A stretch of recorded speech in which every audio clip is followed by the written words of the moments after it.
আজ থেকে ঢাকার 50টি পয়েন্টে টিসিবির অন্যান্য পণ্যের সাথে প্রতি কেজি আলু 40 টাকা দরে পাচ্ছেন ক্রেতারা। সকালে রাজধানীর কারওয়ান বাজারে ভ্রাম্যমাণ ট্রাকে অন্যান্য পণ্যের সাথে টিসিবির আলু বিক্রয় কার্যক্রমের উদ্বোধন করেন বাণিজ্য উপদেষ্টা শেখ বশির উদ্দিন। এ সময় বাণিজ্য সচিব সেলিম উদ্দিন উপস্থিত ছিলেন। বাণিজ্য উপদেষ্টা বলেন, বাজারে পণ্য সরবরাহ বাড়ানো ও পর্যবেক্ষণের মাধ্যমে সিন্ডিকেট অকার্যকর করা হবে।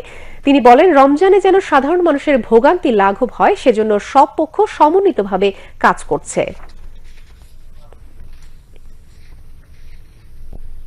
প্রায় 4,500 কোটি টাকা সরকার ভর্তুকি দিয়ে থাকে এবং এই ভর্তুকির বিনিময়ে আমরা আরো বাস্কেটটাকে কত বিভিন্ন জায়গায় আমরা পণ্য ক্রয়ের ক্ষেত্রে বিভিন্ন নেগোসিয়েশনের মাধ্যমে অর্থের সাশ্রয় করে এটাকে আরো একটু বর্ধিত করতে পারি কিনা, আরো বেশি লোকের কাছে বাস্কেটটা আরো বড় করতে পারি কিনা, তার ব্যাপারে আমরা সকলে প্রচেষ্টা চালাচ্ছি। আমরা প্রত্যেকদিনই 50টা জায়গায় এই কার্যক্রমটা পরিচালনা করবো। আমরা চেষ্টা করবো এটাকে আরো বাড়ানো যায় কিনা। এটাকে ততদিন পর্যন্ত জারি রাখবো যতদিন পর্যন্ত নতুন ফসল বাজারে সরবরাহ হয়ে এটার মূল্য সহনীয় পর্যায়ে চলে আসে।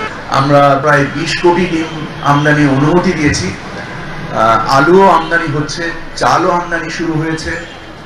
তো আমরা বাজারে সরবরাহটাকে যদি আরো সহজ করতে পারি এবং পরিমাণগতভাবে বৃদ্ধি করতে পারি, তাহলে মূল্যের একটা স্থিতিশীলতা অতি দ্রুত আসবে বলে আশা করি।